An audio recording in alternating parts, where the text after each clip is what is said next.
Well, hey modelers, welcome back to my channel. We are on part 4 of the Discovery Enterprise build.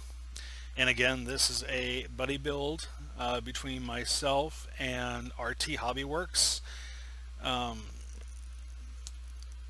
And today we're going to be going over the secondary hull lighting and placement. So I'm a little behind on my videos.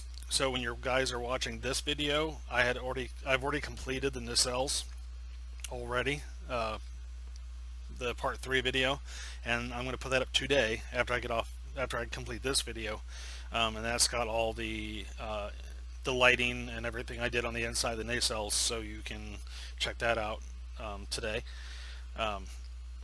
So as far as the secondary hull goes, very minimal lighting. I didn't go too hog wild on beauty lights or anything like that. I went ahead and got the windows put in, and I gave them a light frosting of Tamiya white paint that I thinned out very, very thin. I mean, literally like 90% thinner and 10% paint. I just wanted to frost the windows over to give it a nice diffusion effect. And I did paint in the famous red room, or red window, that one right there, which is iconic in all the TOSs, or Enterprise. I'm sorry, TOS Enterprise. Anyway, as far as lighting goes, pretty basic. I just ran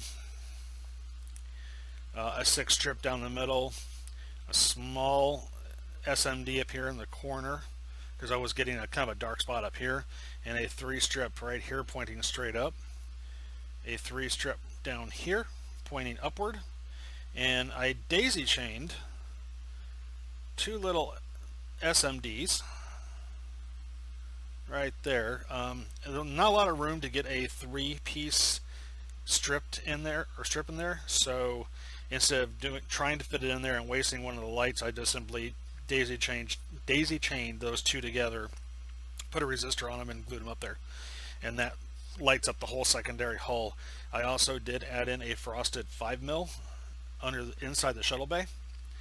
I did that because I wasn't 100% sure that I'd be getting enough lighting in this very back section here, so I went and did that. Now actually I might, the more I'm thinking about it,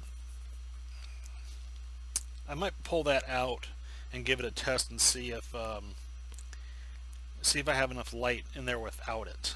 If I do, then I will not keep that in there, I'll just pull it out. If not, then that'll take care of that problem.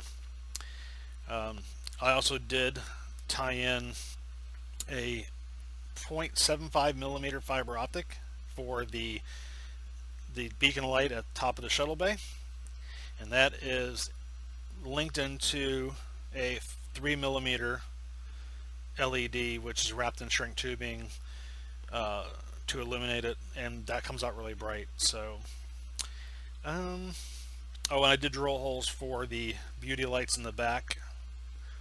There's one in the seam line, one on this side, and then one on the adjacent side on the secondary hull right there.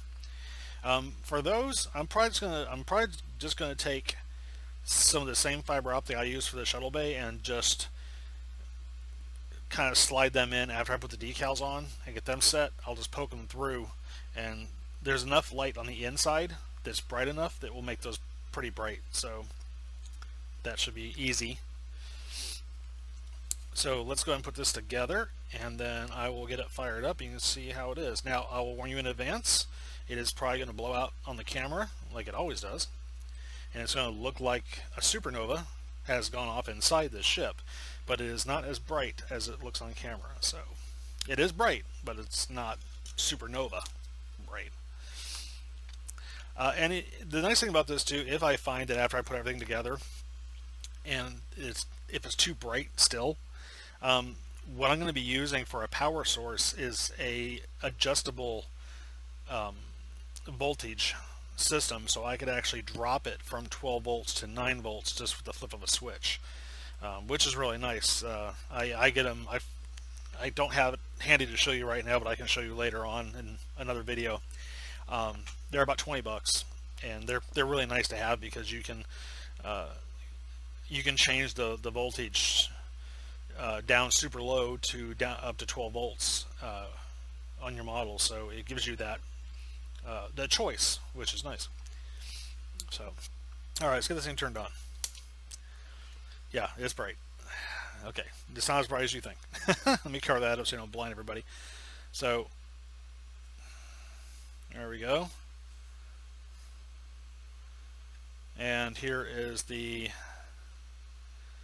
that's for the shuttle bay. This will not be a flasher, this will be a static.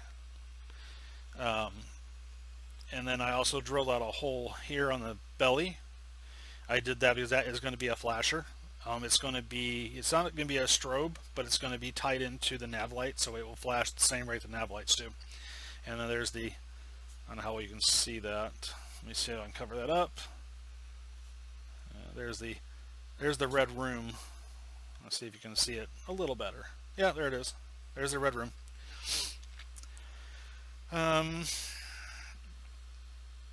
Aside from that, that's pretty much about it.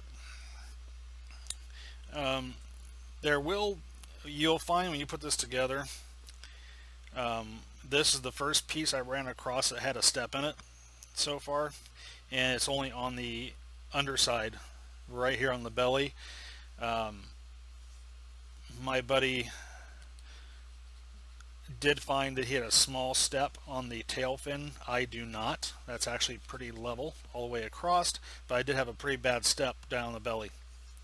So I just very simply took a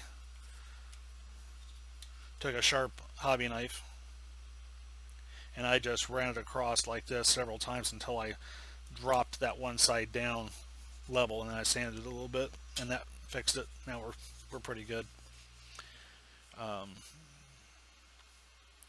So yeah, let me unplug that. Okay, actually what I was kind of curious about, and the shuttle bay just comes right out. It just friction fits in, but what I'm curious about is if I need that light in there or not. So let's find out. There we go. We'll just move that kind of out of the way. It might have been just a little too much light, actually. I don't need it. Let's see.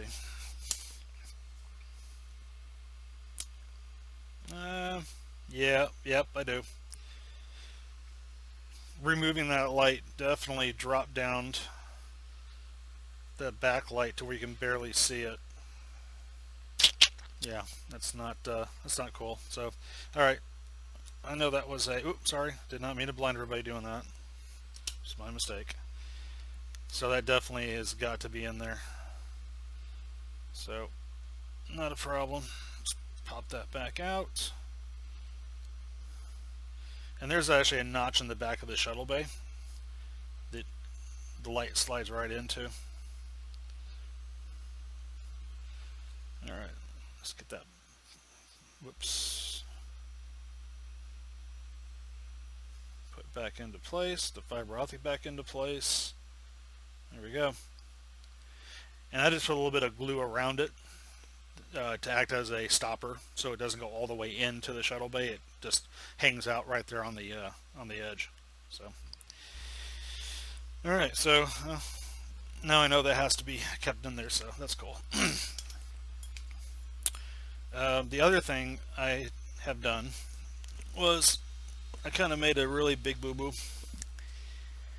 in my adventures of trying to drill out the holes in the nacelles or engine caps of the nacelles for lighting purposes. One came out really well. You know, that looks really good. Happy with that one. The other one did not come out as good, and I ended up screwing it up to a point where I couldn't use it anymore. So I went ahead and I took this and I made a mold of it, kind of like I did on my Defiant. Excuse me. And I recasted the piece, and this is the recasting. Came out really good, actually. This is the first cast, and it was flawless. So very happy about that. Hold on one second.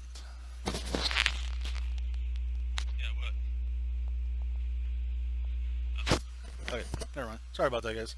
My wife came in and was wondering what I was up to. Um, so yeah, that came out really good, and I was happy with that. And I did plan on using it until I was watching another YouTuber that's doing the same build, um, and he too, in the process of trying to make these a little more accurate, screwed up one of the nacelle caps, and he 3D printed a cap, and I was like, oh, wait a minute, 3D print? Did not know they even made any 3D printed parts for this ship yet.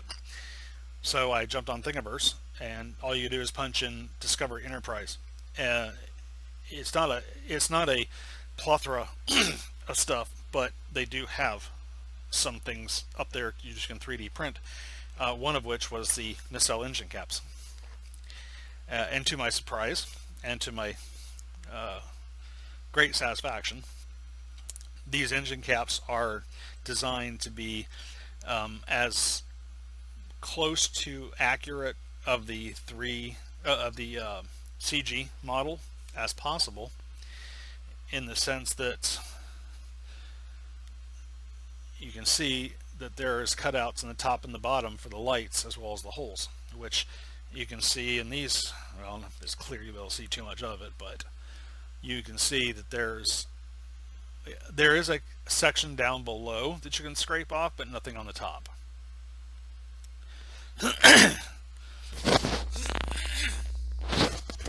Sorry about that.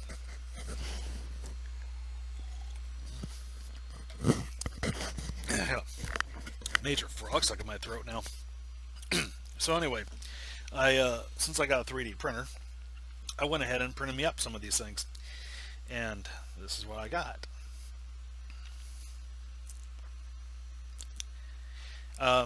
They're pretty accurate, actually. The only thing that's not too super accurate is the hole placement. They've got too many holes. So basically what I did was I just went in and filled the holes I didn't want with putty, and then when I paint that, it'll block everything out and it'll just be shining. Well, let me see if I can, I don't know how well you can see. So make it a light underneath this and you can kind of see. Oh, no, maybe not.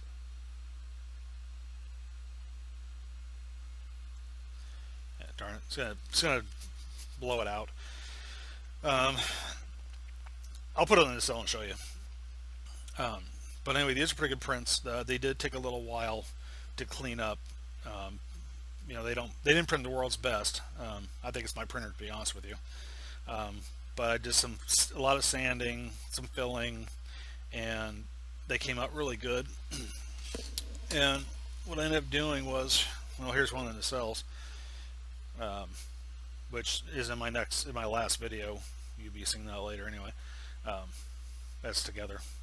Fair amount of painting I got to do now. I stuck some fiberfill in the back there to defuse that light just a tad bit, and I'll show you what this looks like fired up. I'm actually really happy with these. I was not going to use these at first, but then when I saw how well they looked, I was like, oh, I'm definitely using these. So I will not be using the kit parts at all for that. So there's my beauty lights. Now this will not stay in friction fit right now because the fiberfill is actually pushing it out. That's not, well, yeah, actually this one is going to friction fit in. I think I should reprint this one, because this actually is a really good fit. Let's see here. Wow, it's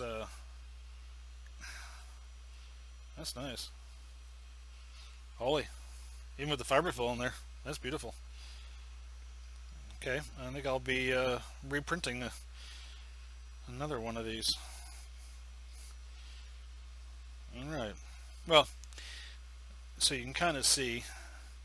Now I've got the holes filled in right now, so I have to re-drill them out. But you can see the top and bottom lights. That's on this one with the fiberfill, and this one already has all the holes drilled out. if I can get it to go.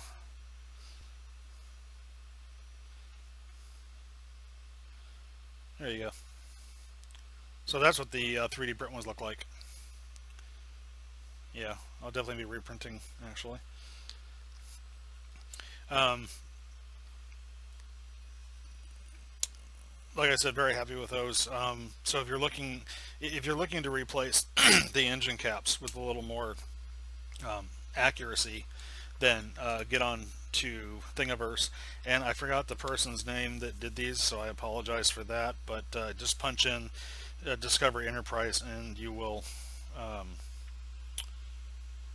find them, and you can download the file. It's free.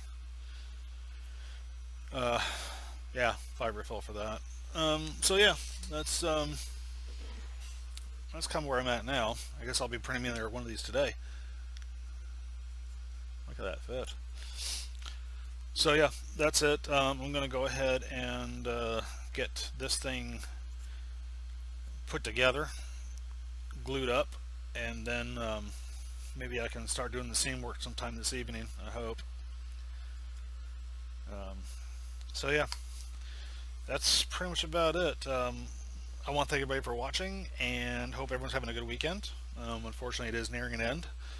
Um,